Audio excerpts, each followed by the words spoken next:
السلام علیکم۔ ہدا اردو کلاسز میں آپ کا استقبال ہے۔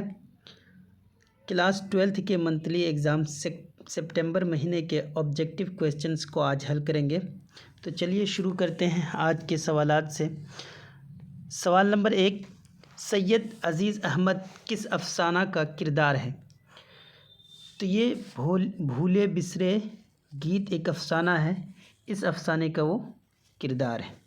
سوال نمبر 2، عزیز احمد کی تنہائیوں کا پرانا ساتھی کیا تھا؟ تو عزیز احمد کی تنہائیوں کا پرانا ساتھی جو تھا وہ ٹرانزسٹر۔ سوال نمبر 3، شامل نصاب افسانہ بھولے بسرے گیت کے افسانہ نگار کون ہیں؟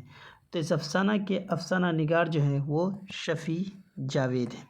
سوال نمبر 4، میر انیس کا تعلق کس دبستان سے ہے؟ تو میر انیس کا تعلق جو ہے وہ دبستان لکھنؤ سے ہے۔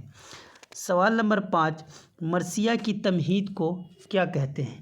تو مرثیہ کی تمہید کو جو کہتے ہیں وہ ہے چہرہ۔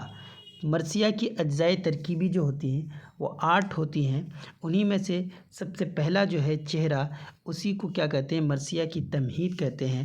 اور مرثیہ کی اجزائے ترکیبی کچھ اس طریقے سے ہے، سب سے پہلے ہے چہرہ، پھر سراپا، پھر رخصت، پھر آمد، پھر رجز، پھر رزم یا جنگ، پھر شہادت، پھر بین۔ یہ 8 اجزاء، 8 میں سے چہرہ جو ہے وہ کیا ہے؟ مرثیہ کی تمہید ہے۔ سوال نمبر 6، میر انیس کی صنف شاعری، میر انیس کس صنف شاعری کے لیے مشہور ہے؟ تو میر انیس جو ہے وہ مرثیہ کے لیے مشہور ہیں۔ سوال نمبر 7، نظم برق کلیسا کے خالق کون ہیں؟ تو نظم برق کلیسا کے خالق جو ہیں وہ اکبر الہ آبادی ہیں، یہ ایک ظریفانہ نظم ہے۔ سوال نمبر 8، شاعر نے نظم برق کلیسا میں گلشن فطرت کی بہار کسے کہا ہے؟ تو اس نظم میں گلشن فطرت کی بہار جو کہا ہے وہ مس کو کہا ہے شاعر نے۔ سوال نمبر 9، لفظ ملک کے کیا معنی ہیں؟ تو لفظ ملک کے معنی جو ہیں وہ دیش کے یا ملک کے ہوتے ہیں، اور ملک کے معنی کیا ہوتا ہے؟ فرشتہ کے ہوتا ہے۔ سوال نمبر 10، اردو کی پہلی خود نوشت کا درجہ کسے حاصل ہے؟ تو اردو کی پہلی خود نوشت کا درجہ جو حاصل ہے وہ ہے کالا پانی کو۔ سوال نمبر 11، میں یونیورسٹی میں کس کی خود نوشت ہے؟ تو میں یونیورسٹی میں جو یہ خود نوشت ہے یہ احسان دانش کی ہے۔ سوال نمبر 12، یگانہ چنگیزی کی وفات کہاں ہوئی؟ تو یگانہ چنگیزی کی وفات جو ہوئی تھی وہ لکھنؤ میں ہوئی تھی، 3-4 فروری 1956 کو لکھنؤ میں ان کی وفات ہوئی تھی۔ سوال نمبر 13، مجھے دل کی خطا پر یاس... نہیں آتا ہے، مناسب لفظ سے مصرع مکمل کیجیے۔ تو یہ یگانہ چنگیزی کی ہی غزل سے ایک مصرع ہے، تو اس کو وہاں پہ جو لفظ خالی ہے وہ کس سے پر کیا جا سکتا ہے؟ وہ شرمانا۔ مجھے دل کی خطا پر یاس شرمانا نہیں آتا۔ سوال نمبر 14، جب ارشد کاکوی کی وفات ہوئی تو وہ کتنے سال کے تھے؟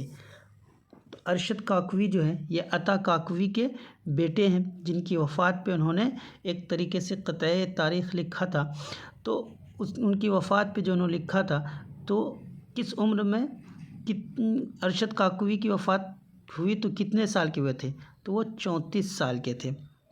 سوال نمبر 15، عطا کاکوی نے قطعہ تاریخ غم ارشد کس کی موت پر لکھا تھا؟ تو انہوں نے اپنے بیٹے کی موت پر لکھا تھا۔ سوال نمبر 16، شکست زندہ کا خواب کس کی نظم ہے؟ تو شکست زندہ کا خواب جو ہے یہ جوش ملیح آبادی کی نظم ہے۔ سوال نمبر 17، فسانہ عجائب کہاں لکھی گئی؟ تو فسانہ عجائب جو ہے یہ کانپور میں لکھی گئی تھی۔ سوال نمبر 18، یگانہ چنگیزی کس کے شاگرد تھے؟ تو یگانہ چنگیزی جو تھے وہ جگر مراد آبادی کے شاگرد تھے۔ سوال نمبر 19، شفیع جاوید کی پیدائش کہاں ہوئی؟ تو شفیع جاوید کی پیدائش جو ہوئی تھی وہ مظفر پور میں ہوئی تھی، 6 جنوری 1935 کو۔ سوال نمبر 20، اکبر الہ آبادی کا انتقال کب ہوا؟ تو اکبر الہ آبادی کا انتقال جو ہوا تھا وہ 1921 میں الہ آباد میں ہوا تھا۔ سوال نمبر 21 درج ذیل میں سے کون سا جملہ درست ہے؟ تو درج ذیل میں سے جو جملہ درست ہے وہ ہے ہر مرض کا علاج ہو سکتا ہے۔ سوال نمبر 22 بیمار کی دیکھ ریکھ کرنے والا کیا کہلاتا ہے؟ تو اسے تیماردار کہتے ہیں۔ سوال نمبر 23 وہ کل مجھ سے ملنے آیا تھا، یہ جملہ کس زمانے سے تعلق رکھتا ہے؟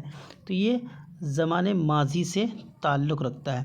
سوال نمبر 24 درج ذیل میں اسم معرفہ کی پہچان کیجیے۔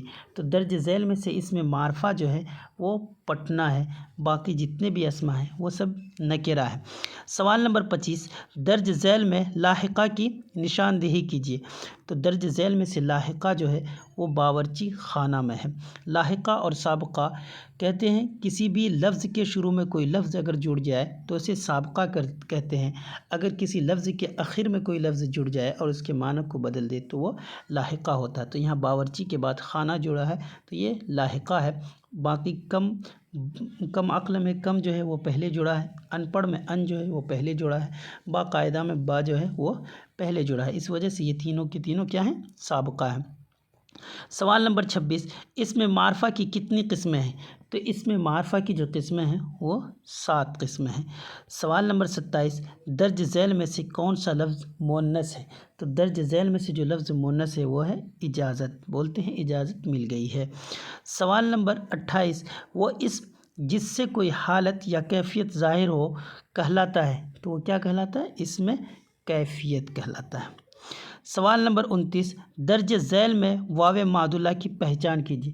تو درج ذیل میں سے واو معدولہ جو ہے وہ خواب ہے۔ واو معدولہ اس واو کو کہتے ہیں جو لکھا تو جائے لیکن تلفظ میں پڑھا نہ جائے۔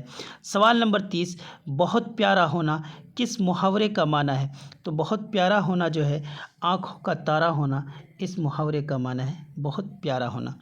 تو یہ 30 سوالات تھے سپٹمبر مہینے کے جس کو ہم نے حل کیے۔ آپ اپنی تیاری میں کرتے وقت ان سوالات کو ضرور دہرائیں تاکہ آپ کے ایگزام کی تیاری اچھی طریقے سے ہو۔